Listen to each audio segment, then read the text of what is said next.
Hola, hola, buen día, ¿cómo están? ¿Se me escuchan, por favor? Ok, listo. Bueno, vamos a empezar la clase. Lamentable con 5 estudiantes, pero lo vamos a hacer de esa manera. De verdad que da mucho que desear el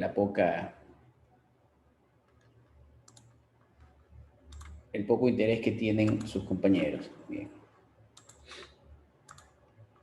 Y justamente de las clases que estamos viendo son los siguientes deberes. Son los siguientes deberes. Bien. Eh, ya habíamos visto cuál es más o menos el inicio de la planificación para poder desarrollar los proyectos. Y en este caso se están estableciendo ciertas etapas que va desde la identificación del problema hasta la, hasta la, desde la identificación del problema hasta el diseño, es decir, desde el paso número uno hasta llegar al diseño. Y lógicamente pueden darse cuenta que hay algunos procesos en los que ustedes previo a la etapa de diseño tienen que realizar. Y más que todo, es importante identificar el problema para saber qué van a solucionar. Y una vez que ya determinan esa parte, llegan a la parte técnica previo al diseño en donde hacen el estudio de viabilidad y de factibilidad. Bien, en ese sentido, pues deben ustedes considerar y tomar muy en cuenta todo lo que necesitan para llegar a un buen diseño de proyecto. En resumen, esta secuencia de etapas para formular proyectos en el campo profesional tiene un costo y se llama consultoría, es decir, ustedes sin necesidad de llegar a un desarrollo de un proyecto, ustedes ya pueden cobrar un proyecto. Por eso que es importante que cuando realicen ustedes el desarrollo de una página web, una aplicación móvil, un cableado estructurado, etcétera, en su conjunto tienen que ustedes considerar la valoración de la parte de diseño y posteriormente de la parte de desarrollo. Entonces, tienen que darse cuenta en ese sentido y empiecen a valorar que es un esfuerzo que tienen que cobrarlo. Pues bien, vamos a ver entonces el paso uno. ¿Dónde se origina la idea? La idea nace incluso desde la observación de un problema, desde que el cliente me llama y me dice, tengo este inconveniente en la empresa y necesito que me ayude. Entonces, ustedes tienen que empezar a buscar todos los ámbitos y preguntar quiénes son los involucrados, es decir, los usuarios. ¿Quién es el de la parte informática? ¿En qué área se da? ¿En qué momento se da? Entre otras cosas. Bien, sin embargo, hay que aclarar lo siguiente. Cuando hablamos de un problema central, realmente vamos a tener problemas abiertos y problemas cerrados. Problemas abiertos y problemas cerrados. Nosotros lo que son los problemas cerrados no lo vamos a solucionar. Esos son problemas netamente de tipo matemático. Por ejemplo, si se me rompió algo, ¿qué es lo que tengo que hacer? O pegarlo o comprar otro. Un rompecabezas, yo lo armo. Un ejercicio, una programación lineal, yo lo puedo desarrollar y me funciona. Lo que nosotros tenemos que solucionar son problemas abiertos, es decir, saber las compresiones de necesidad del consumidor. ¿Qué quiere el consumidor? Que todo sea, por ejemplo, una venta en línea. ¿Qué quiere el consumidor? Que la facturación sea electrónica. ¿Qué quiere el consumidor? Que los procesos sean automáticos, entre otras cosas. Los procesamientos, las automatizaciones de la empresa, etc.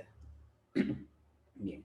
Entonces, yo quiero partir indicando que un problema no es la ausencia de algo, no es la carencia de algo.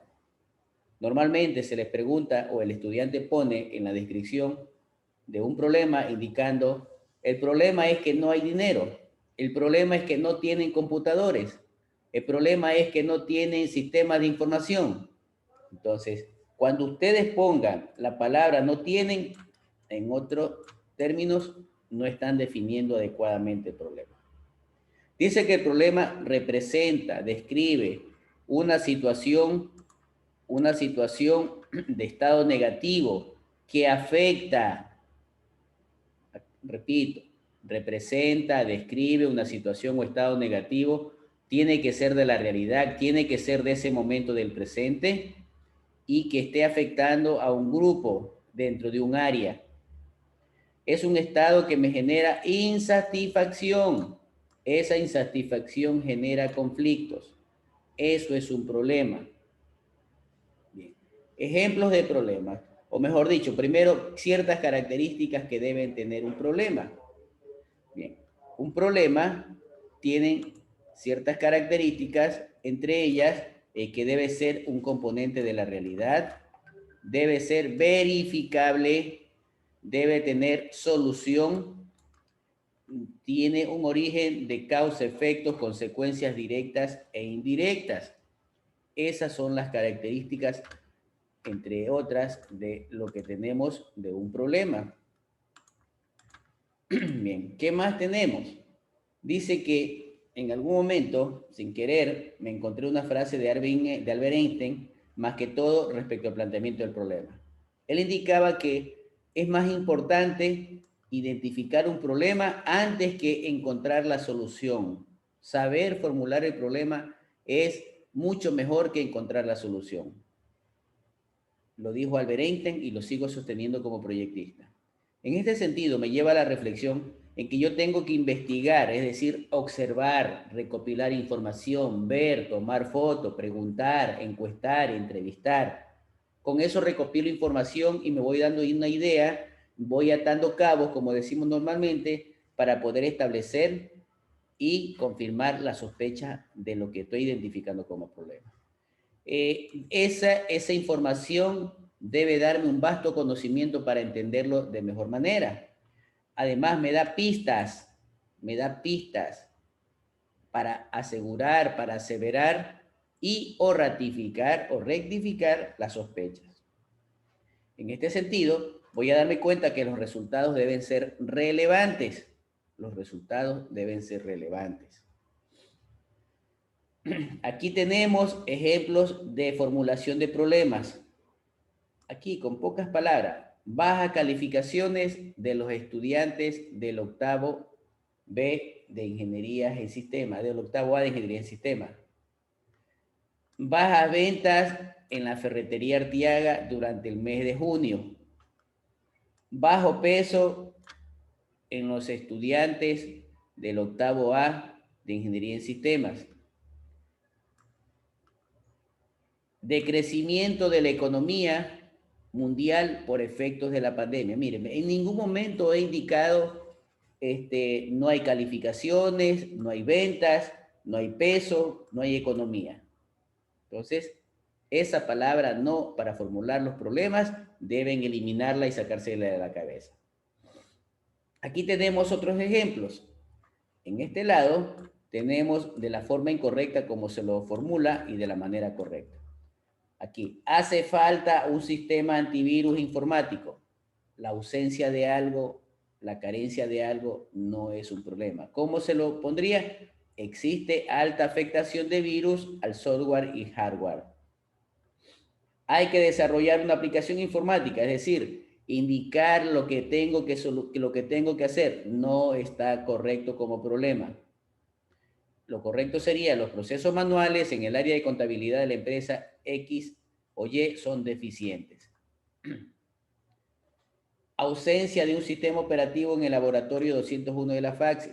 Tampoco se le denomina como un problema formulado de manera correcta. Sería en este caso, los sistemas operativos son incompatibles o están desactualizados en las computadoras o con las computadoras del laboratorio 201 de la FACSI. No se cuenta con suficiente infraestructura tecnológica para las clases virtuales. Lo correcto sería elevado déficit de infraestructura tecnológica para las clases virtuales. No hay mantenimiento de los laboratorios de la FACSI, insuficiente mantenimiento de los laboratorios. Entonces, les estoy poniendo ejemplos de cómo tienen que formular un problema. Bien, les aclaro, recién estamos identificando y formulando un problema. Cualquiera de ellos, de forma correcta, es como ustedes tienen que plantearlo. ¿Alguna pregunta o duda pueden hacerlo? Por favor, pregúntenme porque vamos entrando ya más en detalle. ¿Alguna duda hasta allí? Hola chicos, ¿me escuchan por favor? ¿Alguna duda? No, profesor, hasta ahora todo claro. Ya, bueno, pongan mucha atención y estén pilas porque esto es clave, incluso les va a ayudar para la tesis. ¿Por qué digo la tesis? Porque ustedes tienen un apartado que se llama formulación del problema y van a necesitar esto de aquí. Y esto también lo van a necesitar para sus tareas. Bien, continuamos con los ejemplos. Aquí ya lo voy a ampliar un poco más. Ya voy a determinar, en este caso, si estoy hablando de problemas, voy a hablar de manera general de la relación causa-efecto. Es decir, un problema identificado, que es el que yo tengo aquí en medio, tiene causas antes y tiene efectos después. ¿Sí? ¿Cuáles son las causas del problema y cuál es el efecto del problema? Para nuestro ejemplo, si yo estoy cogiendo alta afectación de virus al software y hardware del laboratorio 201 de la FAXI, miren, ve, con pocas palabras, ni siquiera me pongo ahí como una literatura de copy y pega, alta afectación de los virus o alta contaminación de virus a la infraestructura tecnológica del laboratorio 201 de la FAXI.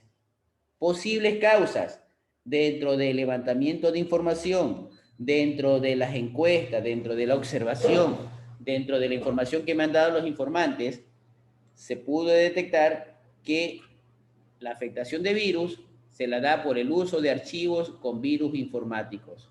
Uso de archivos con virus informáticos. Otra causa, revisión de páginas o archivos no confiables. ¿Sí? Revisión de páginas o archivos no confiables. Bien, eso me está generando la alta afectación. A su vez, ¿cuáles son los efectos que me genera la alta afectación? Los efectos que me genera la alta afectación, en este caso de los virus, es que se me está perdiendo información, pérdida de información, me está dañando el hardware y el software, ¿sí? Y además, en conclusión, tenemos que esto me está ocasionando pérdidas de recursos y de sistemas de gestión de información. Si ustedes se dan cuenta, hay coherencia, hay cohesión en la relación causa-efecto. Debe ser coherente, no debe ser incoherente. ¿Alguna pregunta? Preguntas, jóvenes. Bien, no hay preguntas. Continuamos entonces. Ahora sí, volvemos a retomar la parte teórica, ya una vez que hemos puesto ejercicios, ejemplos correspondientes al problema, dice que también tienen ciertas características cuando se formulan los problemas. Dice que el problema es la causa de un conflicto o malestar. Se la debe identificar desde cuándo ocurre. ¿Por qué es necesario un proyecto para darle solución? Mire, ¿por qué es necesario? No le está preguntando cuál es el proyecto solución. En cambio, el conflicto son dos cosas diferentes, problemas y conflicto. El conflicto es una situación de insatisfacción que me está ocurriendo en ese momento producto del problema identificado.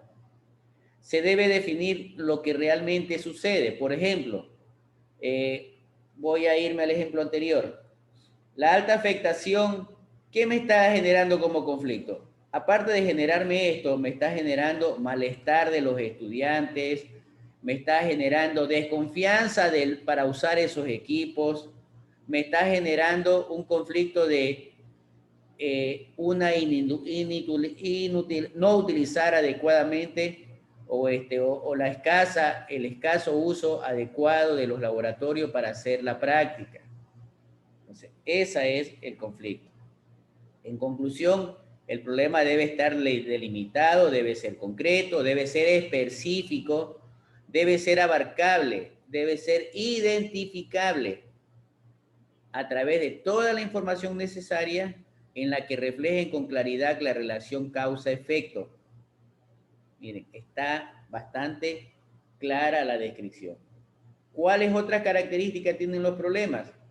Dice que en este caso, no debemos hacer ninguna mención de propuestas. Cuando usted identifica el problema, y por eso cuando yo veo las tesis, enseguidita hacen la propuesta sin saber cuál es el problema.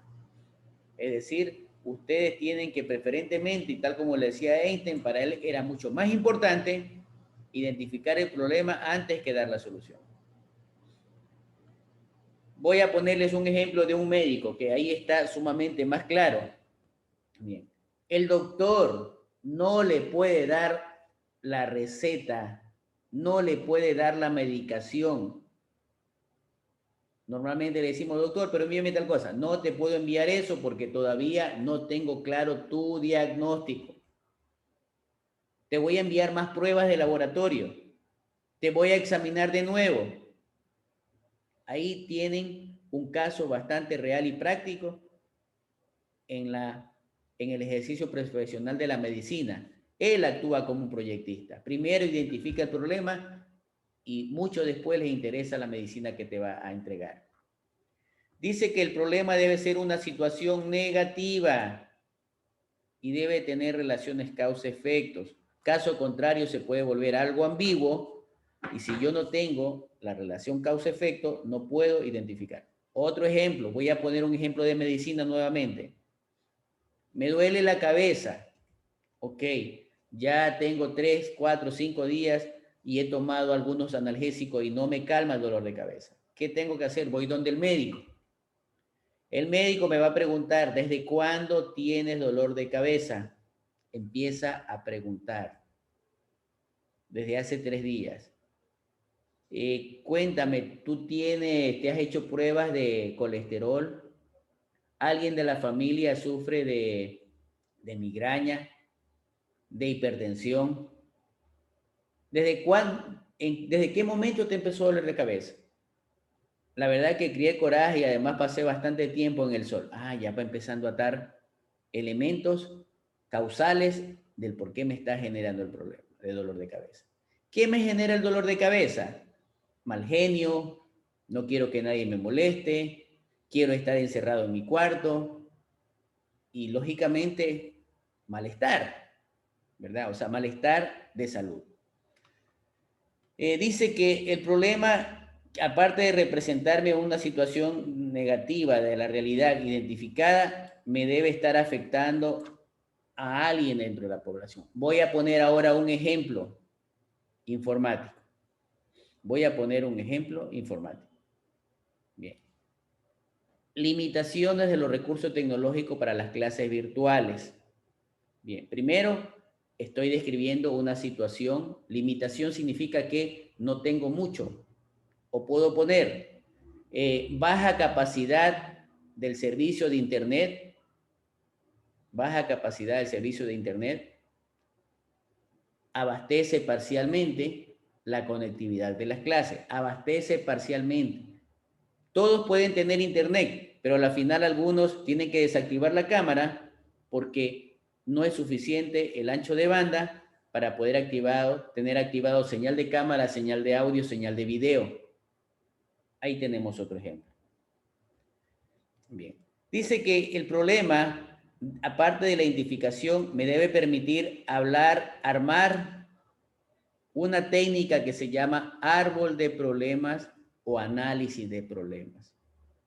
El árbol de problemas o análisis de problemas es una técnica empleada para identificar la situación negativa en la que yo puedo sistematizar, armar, construir la relación causa-efecto, tal como lo dice el nombre, un árbol.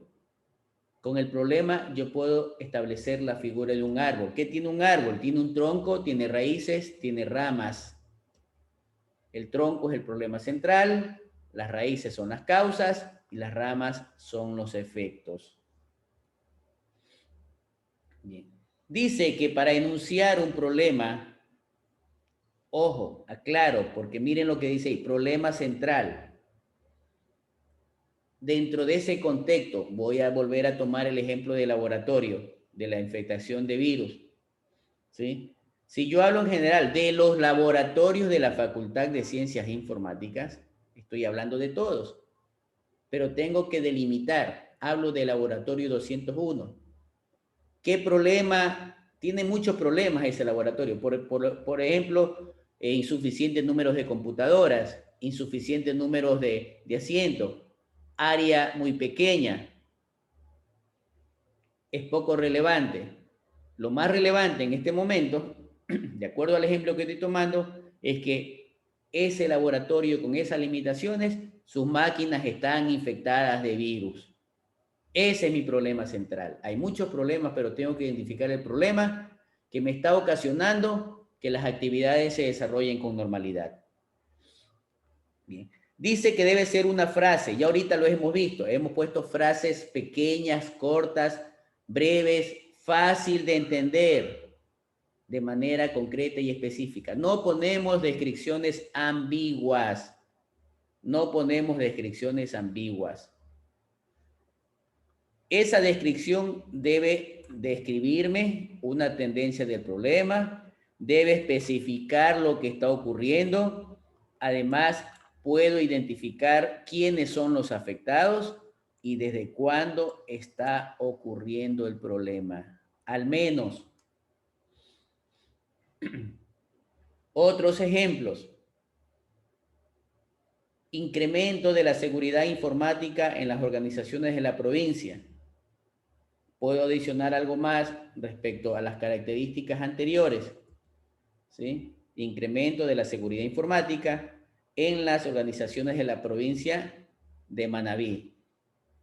Yo puedo ponerle en las organizaciones públicas, puedo ponerle en las organizaciones privadas de la zona norte de la provincia, ya estoy delimitando, mismo que está ocurriendo desde hace 3 meses, debido a la alta frecuencia y tráfico de usabilidad de las redes dentro de las instituciones de una manera incontrolable e indiscriminada.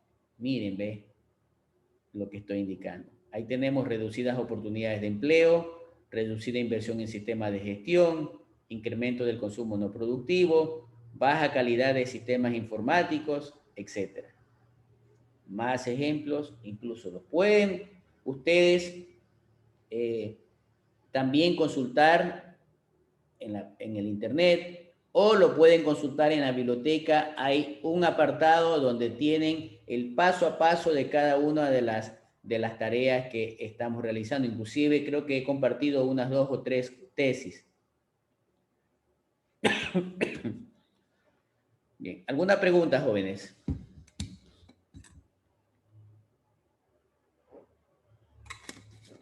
Hasta ahora ninguna. Perdón, pregunten porque a propósito, mañana viernes tenemos tutoría a 2 de la tarde. En las tutorías, con mucha pena tengo que decirle, no voy a responder dudas o inquietudes. Profesor, no le entendí en la clase tal cosa. Allá no voy a hacer ese tipo de encuentro. Es este el momento para que pregunten. Bien, aquí tenemos algunas alternativas para identificar problemas, es decir, en todas las áreas del campo informático, ¿sí? En implementaciones de políticas de desarrollo en las áreas de informática, en necesidades o carencias de grupos de personas, en todo lo que tenga que ver con informática, automatización, sobre procesos, sobre infraestructura, redes, IoT, robótica, etcétera. Es decir, yo puedo encontrarme problemas en todo ello y buscarle la solución posterior. Bien, ¿cómo determino la necesidad? Bien, tengo aquí 2 ejemplos. Voy a ver el primero. Se me ocurre que quiero hacer aplicaciones móviles en Android.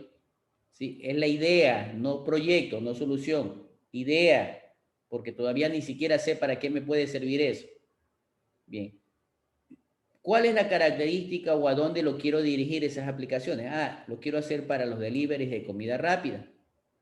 ¿Por qué razón? Porque me he dado cuenta que la necesidad o problema es que se requiere la entrega o pedidos a domicilio. Entrega o pedidos a domicilio. Segundo ejemplo, quiero hacer sobre IoT. Ok, ¿qué voy a hacer sobre IoT? Quiero hacer sobre monitoreo de variables ambientales como ruido, material particulado, ozono, etc. ¿Por qué razón? ¿Qué problema estoy identificando? Porque he visto que se está generando un impacto ambiental en X zonas de la ciudad Y. Miren, ¿ve? la idea, la característica y el problema. Bien. Creo que más claro de manera explícita no puedo ser. Bien. Capítulo cerrado, el problema. Antes de pasar al análisis involucrado, preguntas del tema anterior, por favor.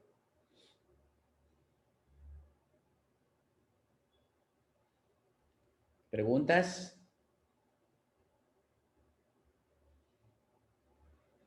Bueno, el silencio lo dice todo. Vamos a ver el análisis de involucrados. Bien, ya identifiqué el problema. Ahora me voy al análisis de involucrados. Es decir, voy a preguntarles a las personas informantes, a las personas claves que me van a dar información para yo llenar en una ficha. Para llenar en una ficha. Bien. Ustedes observan aquí gráficamente que sí, realmente el análisis involucrado generalmente me torna una barrera porque voy a tener gente que sí colabora y voy a tener gente que no colabora. Es decir, habrá gente interesada en que le solucionen los problemas y no habrá gente interesada en que le solucionen los problemas. Dentro de una empresa, lógicamente, por ejemplo, si se ha dañado el servicio de Internet, generalmente a muchos no les conviene que se los arregle porque dice, ¿para qué? Mejor no tengo nada que hacer y todo lo puedo hacer manual y no me pueden pedir los trabajos más rápidos. En cambio, el que sí está interesado quiere que le solucione su problema de Internet porque necesita avanzar en su trabajo y despachar sus pedidos. El dueño necesita que haya Internet para poder dar una atención normal. El análisis involucrado no es más que identificar a los actores del proyecto, identificar a los beneficiarios o a los no beneficiarios del área de influencia directa en donde está sucediendo el problema. Ellos tienen sus intereses, ellos tienen expectativas, tienen necesidades, entre otras cosas. Bien. Este análisis de involucrados, el nombre de manera general, es una técnica, es una herramienta que me permitirá elaborar estrategias para dar solución al problema. Me ayuda a explicar de forma simple, de manera práctica, algunos procesos, el diseño de estrategias. Bien. Vamos a presentar tres definiciones, tres conceptos de lo que son los involucrados. También los llaman stakeholders, son las personas o grupos que tienen intereses a favor o en contra de que el proyecto se ejecute o que no se ejecute. Sin embargo, a través de sus acciones, de sus actos, pueden influenciar para que éste se dé o no se dé.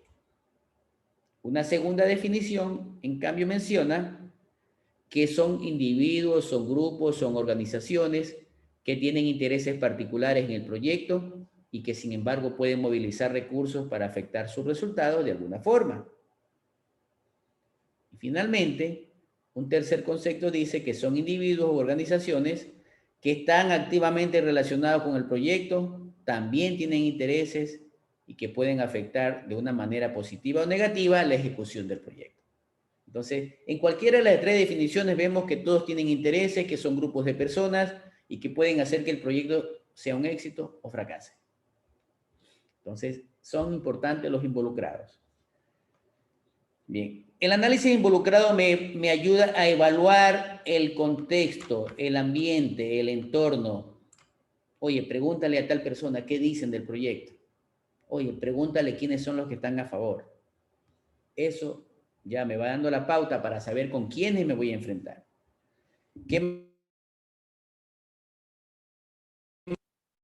De quiénes están apoyando o no el proyecto. Por lo tanto, esto me va a permitir establecer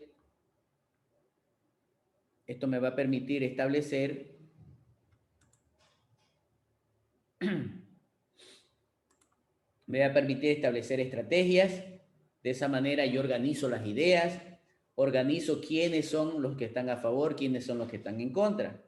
Esa es la razón por la que tengo que hacer un análisis de involucrados.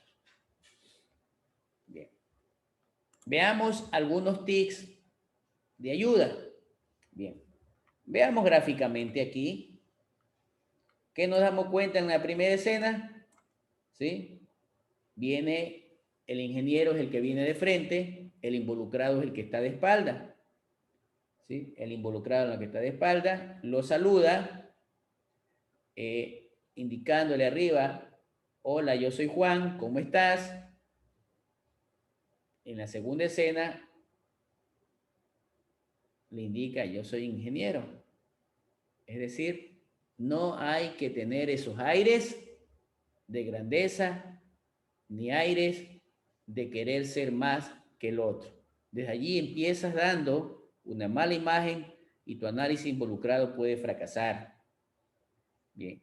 Hay que realizarlo de manera grupal, es decir, no hacerlo uno a uno. Haga reuniones, haga talleres. Hay más objetividad y no tiene que estar repitiendo todo de una vez. El análisis involucrado de verdad es un análisis complejo porque es difícil convencer o ponerse de acuerdo de manera grupal.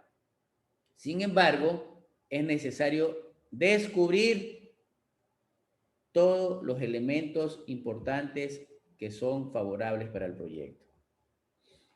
Bien. ¿Qué más tenemos? Bien. Otra vez veamos la gráfica. ¿Para qué me sirve el análisis involucrado? De manera general, para determinar el diagnóstico. Para determinar el diagnóstico. Bien, sin embargo, ahí observamos que en el escenario 1 dice que es la forma como se lo hace de manera tradicional, en la parte de arriba. ¿Sí? ¿Qué observan? Observamos que el ingeniero llegó en un carrazo, solamente invitó al jefe de familia, no tomó en cuenta ni a la esposa ni a los hijos, está en una posición cómoda, como de marcando la diferencia, con un tablero de tomar apuntes, entre otras cosas. No debería tomarse esta estrategia. Debe ser un diagnóstico participativo en donde usted agrupe a la gran mayoría de involucrados y empiece a explicitar, empiece a explicar qué es lo que se tiene que hacer. Tomar la iniciativa, entre otras cosas, y dar la palabra para que opinen los involucrados. No solamente ser un monólogo, no solamente ser un monólogo. Hola, ¿me escuchan, por favor? Sí. Bien, gracias. Sí, ingeniero, eso se escucha. ¿Cómo se hace un análisis involucrado? Muy bien. Primero hay que identificarlos. Identificar, bien. Si nos ponemos, vamos a hacer el trabajo en una fábrica de 500 personas, no necesariamente tengo que citar a los 500. Tengo que citar a los más relevantes. Jefes de áreas, los usuarios directos, el presidente o el representante del sindicato, los jefes departamentales, entre otras cosas. Entonces, a los más relevantes. Se debe hacer una evaluación de cada uno respecto al proyecto. Segundo paso, hacer una evaluación a cada uno respecto al proyecto. 3, tengo que empezar a identificar, primero, cuál es la posición de cada involucrado. Ver sus expectativas y ver cuál es el poder que tiene en el proyecto. Reitero, tercer paso, identificar a cada uno cuál es su posición en la que nosotros tenemos que establecer cuál es la expectativa del proyecto y qué poder o fuerza tiene para apoyar o estar en contra. Cuarto, investigar la expectativa de manera más exhaustiva. 5, interpretar los resultados para definir cómo los puedo incorporar al proyecto. 6, valorar como resultante cuál es el índice de afectación positiva o negativa que tiene en el proyecto. 7 lo empiezo a representar gráficamente. ¿Sí? Esto es opcional, pero me ayuda a hacerlo a través de una especie de mapa mental. Defino las estrategias de intervención como paso 9. Defino las estrategias de intervención como paso 9. Establezco una tabla con una especie de escala para saber la posición potencial de los involucrados. Y entonces digo que los que están o me resultaron en esa puntuación entre 25 y 9 están a favor del proyecto. Los que están entre 8 y menos 8 les da lo mismo que se haga el proyecto, y los que están entre menos 9 y menos 25 son los que están en contra del proyecto. Esa información la ingreso a la siguiente matriz. Bien. Esta información la ingreso a la siguiente matriz. Perdón, hasta ahí. Bien. Aquí hay dos cosas que ustedes tienen que identificar. La tabla prácticamente hasta aquí se llama análisis de problema, y la tabla completa se llama análisis o matriz de conflictos. Análisis o matriz de conflictos. Bien.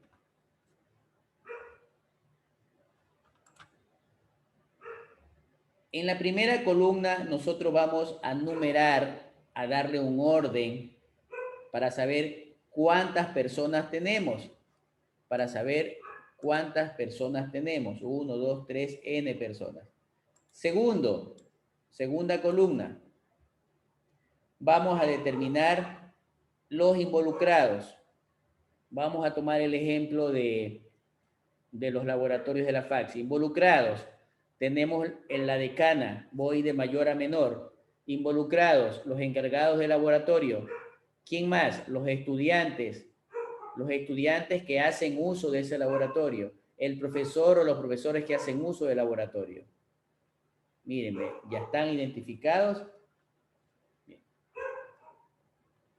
Dice que en máximo 4 palabras. No tengo que poner una descripción abundante.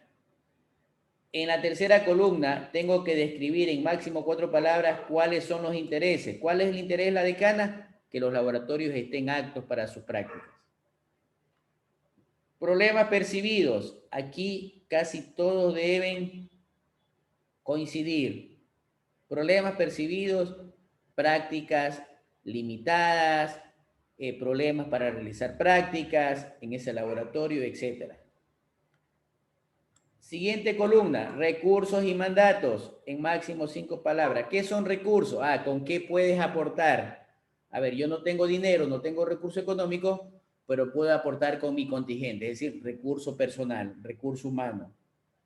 Mandato, la ley de la gratuidad de la educación, las obligaciones y responsabilidades por mandato constitucional de todos los involucrados, estudiantes, el estudiante que asiste a clase, el profesor que dé las clases. Bien, la siguiente columna,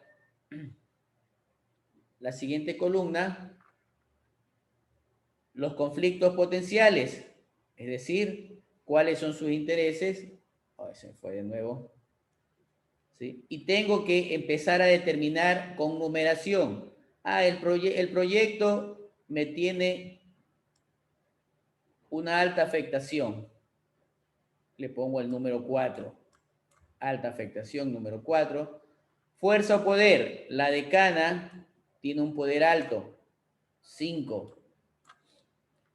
El resultado es la expectativa por el esfuerzo. Es decir, 4 por 5, 20. 4 por 5, 20. ¿Sí? Entonces, empiezo a sumar los valores por involucrados y me va a dar aquí una resultante. 20. Me voy a retroceder a la lámina anterior. Aquí. Dice que está probablemente por ahí me dio algún otro valor, ¿sí? Entonces la decana está a favor de que se solucione el proyecto. Bien. Entonces, ahí están los posibles valores. Ojo, el signo allá, los números pueden ser afectación positiva o afectación negativa. El signo positivo está es a favor y el signo negativo está en contra. El 5 es muy alto, el 3 muy bajo, lo mismo en los intereses y en el poder. A este es el mapa que yo les indicaba. ¿Sí? Es el mapa que yo les indicaba, que lo puedo graficar a través de un mapeo cada uno de los involucrados. Y ya me doy dando cuenta cuáles son los más importantes o menos importantes. Antes de finalizar, quiero determinar lo siguiente. El mapeo de los involucrados se llama mapa de actores, que si ustedes lo aprenden bien, esto les va a servir para ganar dinero en consultorías. Es decir, una consultoría de mapeo de actores en el área informática de tal empresa. Bien, después de utilizar las tablas anteriores y con todas sus numeraciones, yo puedo empezar a graficar. Y digo, voy a graficar todos los que apoyan y todos los que se oponen. Y hago un cuadrante, ¿sí? XY, intereses y poder. Lógicamente, los que están más arriba son de más alto poder, los que están más abajo de bajo poder, los que están cercanos al eje 00, bajo interés y más alto interés. ¿Sí? Y digo, tengo en este caso N grupos, me doy cuenta, de acuerdo al sistema de coordenadas, de acuerdo a los valores de intereses y poder, dónde se ubican. Los mismos para los opositores. Los mismos para los opositores. Bien. En otras palabras, si yo digo que hay un involucrado que tiene un poder de 4 y un interés de 3, yo vengo y grafico poder de 4, 1, 2, 3 y aproximadamente 4. Interés tengo 1, 2 y aproximadamente 3 y me da esta ubicación. El interés desinvolucrado en el mapeo de actores. Entonces, tengo que empezar a establecer la caracterización entre las posiciones de los que apoyan y los que no apoyan. Los que están en el primer cuadrante son los que se consideran amigos de los que van a ejecutar el proyecto. Los que están en este cuadrante son los que van a apoyar. Los que están acá son los aliados o los simpatizantes. Dentro de los que se oponen son los que siempre critican, son los adversarios, los enemigos y los que van a estar obstaculizando el proyecto. Cada uno está con una identificación en donde yo puedo establecer quiénes sí y quiénes no servirán para sacar adelante el proyecto. Al final tiene que hacer un listado, un checklist, un chequeo. Tiene que verificar qué cosa, que todos los involucrados han sido considerados. Ustedes no minimicen a ningún involucrado, es importante que los tomen en cuenta todos. Bien, tomar en cuenta todos los intereses, ya sean a favor o en contra de los involucrados y de los que están a favor o de los que están en contra del proyecto. No los minimicen. Ver si se han investigado los posibles intereses de cada uno. A veces hay intereses ocultos que no los quieren decir, pero hay que seguir indagando, hay que seguir buscando. ¿Por qué razón? Esto me puede hacer fracasar el proyecto. Bien. Los intereses definidos dice que tiene que ser de manera objetiva. No suponer, no hagan suposiciones. Yo creo que este señor tiene tal interés. No, debe estar seguro. Eso me puede determinar sesgos dentro del proyecto. Bien. ¿Qué es una estrategia? Pues la estrategia, ahora sí ya avanzamos al siguiente paso. ¿Sí? Es un plan de acción que debo desarrollar para encaminarme a resolver con éxito el problema. Las estrategias deben estar orientadas al logro para poder controlar a los involucrados. Debo mantener y aumentar los intereses entre los que están de acuerdo en que se lleve a efecto el proyecto. Incluso también tomar en cuenta y apoyar a los que no están a favor y de esa manera aumentamos o disminuimos el impacto negativo. Estas estrategias genéricas, ¿qué me conllevan? A que yo quisiera que los que apoyan me puedan movilizar y lograr mayor interés en el proyecto. Los aliados, mantener interés y seguir muy de cerca, y así sucesivamente con cada uno de ellos. Entonces, yo tengo que lograr que los simpatizantes, los amigos y los de apoyo se transformen en aliados. Asimismo, que los que me están generando obstáculos, los adversarios y los enemigos, se me transformen en críticos. Miren, ¿ve? Eso es lo que hay que lograr. Convencerlos de que sean aliados y convencerlos de que solamente sean críticos. Hay una situación ideal, aparte, ahora sí, agrupando ya los que están a favor y los que están en contra. Primero, que los enemigos se transformen en obstáculos y los adversarios en críticos. Y los que están en obstáculos y críticos se transformen en simpatizantes y se transformen en amigos. Hay que buscar la forma de convencerlo. Lamentablemente, a veces hay que utilizar las famosas coimas, lamentablemente. Pero bueno, es una forma de cómo yo puedo establecer esta situación. Bien, aquí entonces tenemos un ejemplo de estrategias. Vamos a ver, tenemos 3 involucrados, decanos, profesores y alumnos. El interés de la decana es que debe existir apoyo para que las clases virtuales sean flexibles. Los profesores no quieren flexibilizar o flexibilizan de manera escasa las clases por Zoom. Los estudiantes están en desacuerdo en que se les haga prender la cámara, que se les obliguen a asistir a clase, etc. La estrategia de la decana, tomar un rol de protagonista en las clases virtuales, de tal manera que todos se sientan contentos. Los profesores, dar facilidades para los alumnos con escasos recursos, hacerlo de manera sincrónica a través de los videos y de las guías de estudio. Y los estudiantes, pues informar sobre la disposición de asistir a clases virtuales, pese a no existir con todos los recursos, pero sabiendo que casi siempre eso se da. Ahí tenemos un ejemplo de estrategias. Bien. Queridos alumnos, vamos a quedar allí. Quedamos en el paso previo para poder realizar el análisis de estrategias. Bien, preguntas. Bien. Váyanse dando cuenta que todo este proceso me ayuda a documentar mi proyecto. Me ayuda a documentar mi proyecto. No es tan así, tan sencillo, tan fácil en que armo mi proyecto y después armo con 4 palabritas y en 4 hojitas y todo. Esa información está incompleta. Más o menos la ficha que yo les facilité es el documento aproximado de lo que debe contener una memoria técnica dentro del ámbito profesional de los proyectos.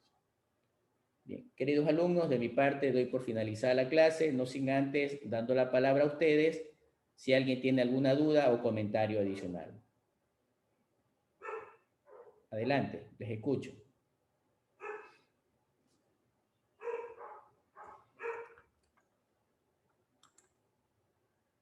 Hola.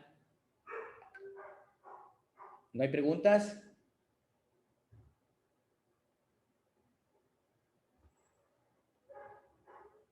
Por favor, respondan. ¿No hay preguntas? No, ingeniero, todo claro por el momento. Bueno, Mi parte.